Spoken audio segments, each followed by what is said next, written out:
Guys എല്ലാവർക്കും സുഖമാണെന്ന് വിചാരിക്കുന്നു. അപ്പോൾ മറ്റൊരു വീഡിയോയിലേക്ക് ഒരിക്കൽ കൂടി സ്വാഗതം. അപ്പോൾ ഇന്നത്തെ വീഡിയോ വളരെ ഇൻഫോർമേറ്റീവ് ആയിട്ടുള്ള വീഡിയോ ആണ്. ആരും സ്കിപ്പ് ചെയ്യാതെ കാണുക, പ്രത്യേകിച്ച് UK താമസിക്കുന്ന ആൾക്കാർ. കാരണം നിങ്ങൾക്ക് എല്ലാവർക്കും അറിയാലോ നമ്മുടെ BRP കാർഡ് ഈ വരുന്ന ഡിസംബർ 31, 2024 എക്സ്പയർ ആകുമെന്നുള്ളത്. അപ്പോൾ അതിനു മുമ്പ് നമുക്കൊരു വിസ എടുക്കണ്ടേ? അപ്പോൾ വിസ എടുക്കുന്നത് എങ്ങനെയാണെന്ന് നിങ്ങൾക്ക് അറിയാമോ? അപ്പോൾ ഹോം ഓഫീസ് നിങ്ങൾക്ക് എല്ലാവർക്കും തന്നെ ഇമെയിൽ അയച്ചിട്ടുണ്ടാവും. ഇനി ഇമെയിൽ വരാത്തവർ ആരും പേടിക്കേണ്ട, ഇമെയിൽ തൊട്ട് പുറകെ വന്നോളും. അപ്പോൾ ഇമെയിൽ വന്നിട്ടുള്ളവർ ആ ലിങ്ക് ക്ലിക്ക് ചെയ്ത് പോകാനൊരു പേടിയുണ്ടോ? അത് എങ്ങനെയാണ് ചെയ്യുന്നതെന്ന് അറിയോ? എവിടെയെങ്കിലും സ്റ്റക്ക് ആവുമെന്ന് പേടിയുണ്ടോ? എങ്കിൽ എന്തായാലും നിങ്ങൾ ഈ വീഡിയോ തീർച്ചയായിട്ടും കാണണം. അപ്പോൾ ഇനി നിങ്ങളുടെ കൂട്ടുകാരെങ്കിലും ഇത് ചെയ്തിട്ടില്ല അല്ലെങ്കിൽ അവർക്ക് അറിയില്ല എന്നുണ്ടെങ്കിൽ നിങ്ങൾ തീർച്ചയായും ഈ വീഡിയോ അവരും കൂടി ചെയ്യട്ടേന്നേ. അപ്പോൾ നമുക്ക് വീഡിയോയിലേക്ക് പോകാം. അപ്പോൾ ഹോം ഓഫീസിൽ നിന്ന് ഇതുപോലെ ഒരു ഇമെയിൽ വന്നിട്ടുണ്ടാവും നിങ്ങൾക്ക്. അപ്പോൾ ഈ ഇമെയിലിൽ ഇങ്ങനെ താഴേക്ക് പോകുമ്പോൾ നിങ്ങൾക്ക് കാണാൻ പറ്റും. If you want to apply for one of these, or if you still have your BRP, you can find more information what you need to do here. Then if you're not a British or Irish citizen, you need to take an action now before your BRP expire on 31st December. അപ്പം നമ്മുടെ കേസിൽ ഇതാണ് നമുക്ക് applicable ആയിട്ടുള്ള കാര്യം. അപ്പം നമ്മളിത് താഴേക്ക് പോയി കഴിയുമ്പോൾ what I need to do now എന്ന് പറഞ്ഞിട്ട് date of birth, BRP number or passport. പക്ഷേ BRP നമ്പർ കൊടുത്തിട്ട് പോകുന്നതായിരിക്കും കൂടുതൽ നല്ലത്. You can create an account using the following link. അപ്പോൾ ഈ ലിങ്ക് ക്ലിക്ക് ചെയ്തിട്ടാണ് നിങ്ങളൊരു അക്കൗണ്ട് ആദ്യമായിട്ട് ഉണ്ടാക്കേണ്ടത്. അപ്പോൾ ഈ ലിങ്കിൽ ക്ലിക്ക് ചെയ്തിട്ട് കഴിയുമ്പോൾ നിങ്ങൾക്ക് വളരെ ഈസി ആയിട്ട് തന്നെ അക്കൗണ്ട് ഉണ്ടാക്കാൻ പറ്റും. ഇനി ഈ സ്റ്റെപ്പിലേക്ക് കടക്കുമ്പോൾ നിങ്ങളുടെ കയ്യിൽ നിങ്ങളുടെ BRP കാർഡ് നിർബന്ധമായിട്ടും ഉണ്ടാവണം. BRP കാർഡ് വേണം, അതുപോലെ നിങ്ങൾക്ക് ഒരു വാലിഡ് ആയിട്ടുള്ള ഇമെയിൽ ID വേണം. അപ്പോൾ ഇമെയിൽ ID, നിങ്ങളുടെ ഡേറ്റ് ഓഫ് ബർത്ത്, നിങ്ങളുടെ പേര്, ഇത്രയാണ് നമുക്ക് ഈ ഒരു സ്റ്റെപ്പിൽ ആവശ്യം വരുന്നത്.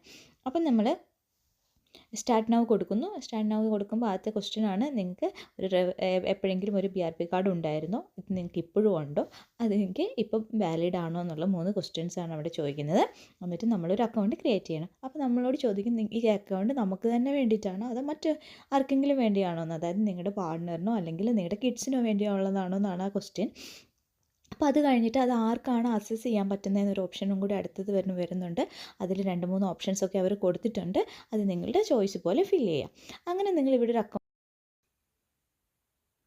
അപ്പോൾ നമ്മൾ ആ സൈൻ ഇൻ ഡീറ്റെയിൽസ് ഒക്കെ യൂസ് ചെയ്തിട്ട് നമ്മൾ അവിടെ നിന്ന് ഒരു അക്കൗണ്ട് ക്രിയേറ്റ് ചെയ്യുന്നു. അക്കൗണ്ട് ക്രിയേറ്റ് ചെയ്ത് കഴിഞ്ഞാൽ ഉടനെ തന്നെ നമുക്ക് ഹോം ഓഫീസിൻ്റെ ഇമെയിൽ വരും, നിങ്ങളൊരു അക്കൗണ്ട് ക്രിയേറ്റ് ചെയ്തിട്ടുണ്ടെന്ന് പറഞ്ഞിട്ട്. ഇനി നമ്മൾ നെക്സ്റ്റ് ചെയ്യേണ്ടതെന്ന് വെച്ച് കഴിഞ്ഞാൽ ആ അക്കൗണ്ടിൽ വീണ്ടും നമ്മൾ സൈൻ ഇൻ ചെയ്യണം. അപ്പോൾ സൈൻ ഇൻ ചെയ്യാൻ ഇവിടെ ഒരു ലിങ്ക് ഉണ്ട്, നമ്മൾ എങ്ങനെയാണ് സൈൻ ഇൻ ചെയ്യേണ്ടതെന്നുള്ളത്. അപ്പോൾ ഇനി നമ്മുടെ വെരിഫിക്കേഷനാണ് നടക്കാൻ പോകുന്നത്. അപ്പോൾ വെരിഫിക്കേഷൻ എന്ന് പറഞ്ഞു കഴിഞ്ഞാൽ നിങ്ങൾ എന്താ ചെയ്യേണ്ടതെന്ന് വെച്ച് കഴിഞ്ഞാൽ കൺഫേം യുവർ BRP നമ്പർ. അപ്പോൾ ഇതിലേക്ക് ഈ അക്കൗണ്ടിൽ നിന്ന് വീണ്ടും ലോഗിൻ ചെയ്യാൻ നേരത്തും വീണ്ടും നിങ്ങളോട് ഇതുപോലെ BRPയുടെ നമ്പർ ചോദിക്കുന്നുണ്ട്, അതുപോലെ ഡേറ്റ് ഓഫ് ബർത്ത് ചോദിക്കുന്നു, നിങ്ങളുടെ ഇമെയിൽ അഡ്രസ്സ് വീണ്ടും ചോദിക്കുന്നു.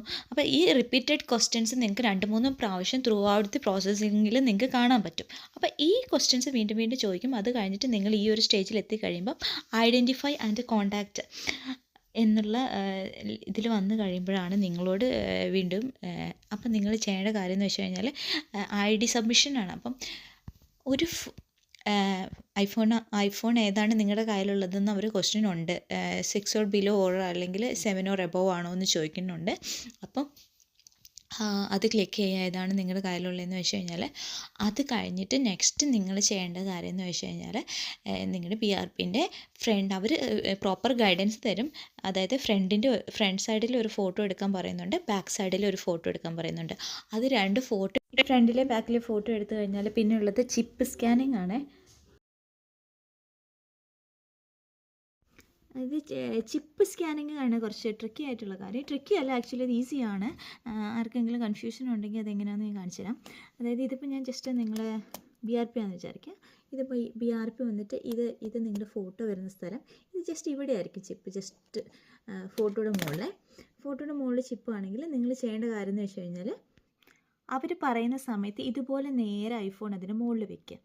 ഐഫോൺ അതിൻ്റെ മുകളിൽ വെച്ചിട്ട് അപ്പോൾ അവിടെ കാണിക്കും നെക്സ്റ്റ് ഇത് കുറച്ച് മൂവ് ചെയ്യാൻ പറഞ്ഞ് കാണിക്കും. അപ്പോൾ മൂവ് ചെയ്യാൻ പറഞ്ഞ് കാണിക്കുമ്പോൾ നിങ്ങൾ പതുക്കെ മൂവ് ചെയ്യുക. അപ്പോൾ മൂവ് ചെയ്യുമ്പോൾ തന്നെ നിങ്ങൾക്ക് അവിടെ അതിലൊരു ഗ്രീൻ ലൈറ്റ് ഇങ്ങനെ വന്നുകൊണ്ടിരിക്കും. അപ്പോൾ ഇങ്ങനെ പ്രോസസ്സിങ് പോലെ ആ ഗ്രീൻ ഇങ്ങനെ കാണിക്കും. അങ്ങനെ കംപ്ലീറ്റ് ഗ്രീൻ ആയി കഴിയുമ്പോൾ ആ ചിപ്പ് സ്കാൻ ചെയ്തു.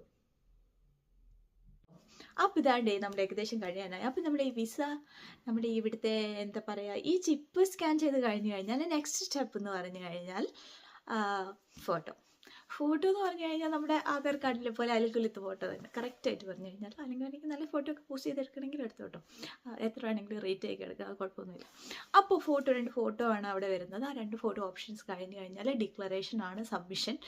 അതുകൊണ്ട് നമ്മുടെ പരിപാടി കഴിഞ്ഞു. അത് കഴിയുമ്പോൾ നമുക്കൊരു ഇമെയിൽ വരും, നിങ്ങളുടെ റെഫറൻസ് നമ്പർ ഇതാണ്, നിങ്ങളുടെ ഈ വിസ റെഡി ആവുന്നു, അപ്പോൾ നിങ്ങൾക്ക് കാണാൻ പറ്റും എന്ന് പറഞ്ഞിട്ട് ഒരു ഇത് വരും. അത് കഴിഞ്ഞ് നെക്സ്റ്റ് ഡേയിൽ നിങ്ങളുടെ ഈ വിസ നിങ്ങൾക്ക് കാണാൻ പറ്റും. അപ്പോൾ ഇത്രയുള്ള വീഡിയോ അപ്പോൾ എല്ലാവർക്കും യൂസ്ഫുൾ ആയിട്ടുള്ളൊരു വീഡിയോ ആയിരിക്കുമെന്ന് ഞാൻ വിചാരിക്കുന്നു. അപ്പോൾ ആരെങ്കിലും ഇതുവരെ ചെയ്യാത്തവരുണ്ടെങ്കിൽ പോയിട്ട് ധൈര്യമായിട്ട് ചെയ്യും. വളരെ സിമ്പിളാണ്, ഒരു കോംപ്ലിക്കേറ്റഡ് ആയിട്ടുള്ള കാര്യങ്ങളില്ല. കുറേ പ്രാവശ്യം ഇതുപോലെ എന്താ പറയുക ആകെ ഉള്ളൊരു ബുദ്ധിമുട്ട് ബോറടി എന്ന് പറഞ്ഞു കഴിഞ്ഞാൽ കുറേ പ്രാവശ്യം ഇതുപോലെ ഇമെയിൽ ID ചോദിക്കും, ഫോൺ നമ്പർ ചോദിക്കും, കോഡുകൾ സെൻഡ് ചെയ്തുകൊണ്ടിരിക്കും. ആ കോഡെല്ലാം ഇങ്ങനെ അടിച്ചുകൊണ്ടിരിക്കണം, ലോഗിൻ ചെയ്യണം, വീണ്ടും സൈൻ ഇൻ ചെയ്യണം. അങ്ങനെയുള്ള കുറച്ച് നൂലാമാലകൾ ഒഴികെ സംഗതി സിമ്പിളാണ്. അപ്പം എല്ലാവരും എൻജോയ് ചെയ്യാം. ബൈ.